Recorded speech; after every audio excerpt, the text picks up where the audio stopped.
Cravings for ramen ba and samjang ang hanap mo? Don't you worry cause I got you ka-foodies! Tada! Nandito tayo ngayon sa Pahinga, Candelaria, Quezon. Welcome to Boss Mac! Sa tapat lamang to ng bakery just after Peter Paul Factory. So, yun yung ating pinaka landmark. So, pagpasok mo, ito yung makikita mo, ito yung wide selection nila ng noodles and samyang, and then sa kabilang side naman yung kanilang drinks in case mauhaw ka. So, ito na yung station nila kung saan pipili ka ng noodles. Of course, for my order, pinili ko yung best seller, which is yung cheese. And then, yung kasama ko nag-try na spicy chicken, yung color pink, kasi bet niya yung kalimbahin. And after nun, punta naman tayo sa kabilang station, which is yung kanilang toppings. Para sa toppings, ito yung usual na nakikita sa shabu-shabu, pero syempre iba ang crab stick, spam, siomai, and also meron silang fish cake at yung cheese. So, ito na yung kanilang cooking station. Sa cooking station, ikaw ang magluluto. Nagbayad ka pa, no? Diba? Char lang. And then, ilalagay na natin yung mix. Ayan, lagay mo na, sama-sama. Imikos-mikos mo na yan. Siyempre, sobrang dami ng cheese, diba? And the good thing with them, ina-assist kayo nila if first time nyo, just tell them and then may mag-a-assist sa inyo. Medyo, si kuya nga lang, bumibitaw din ng jokes. Kaya sana hindi ka pikunin kasi pag medyo sana yung bitaw mo, babanatan ka din niya eh. May palo din siya eh, may rebuttal siya.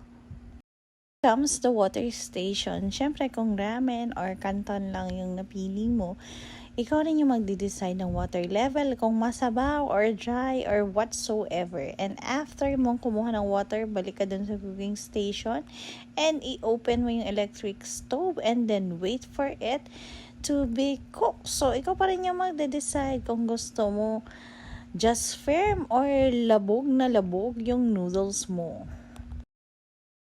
Nasa boiling point na tayo. Ayan, i-wait natin. And then, once it boils, ilalagay mo na yung favorite na toppings.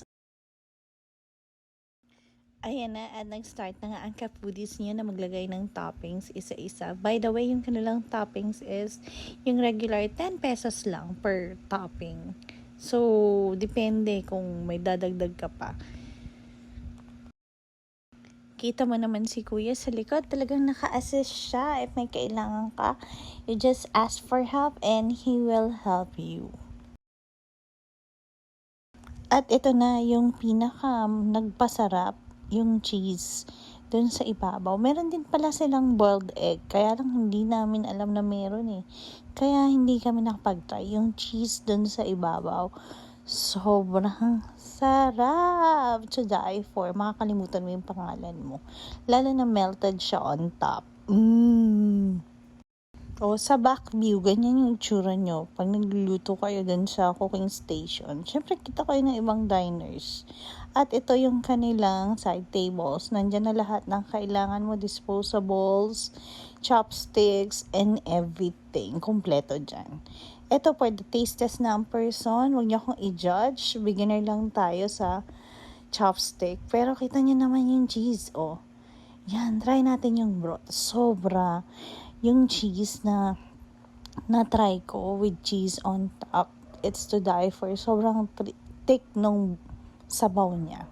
Sakto lang yung pagkakalagay ko ng dami ng tubig. And then, syempre, ito, try natin. Masarap yung toppings, but more than the toppings, yung broth, masarap. And also, kung makikita nyo, yung kanilang pot is cold. Joke nga ako, sabi ko kay kuya, pwedeng isanla, sabi niya hindi.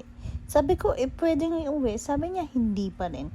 And ang nakakatuwa, from the cooking station, pag hinawakan mo siya, hindi ka mapapasok. At meron din silang selection ng drinks. Nag-try kami ng melon. Ito, 45 pesos, masarap.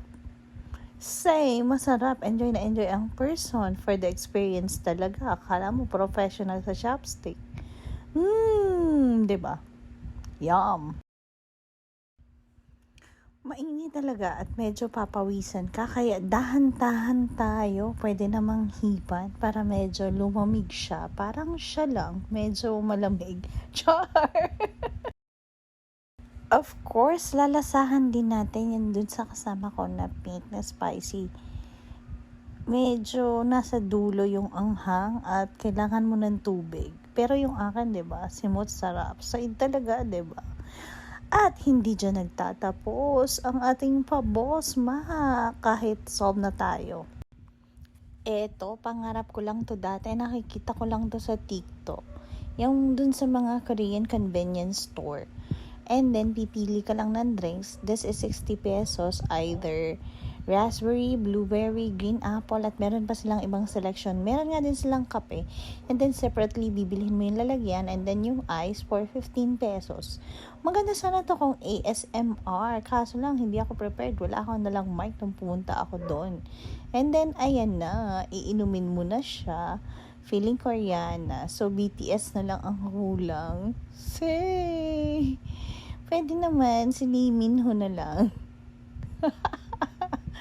Sino ka dyan, girl? Ganda yarn. So, that will be all. I hope nag-enjoy kayo. Pahinga Norte, Boss Mac.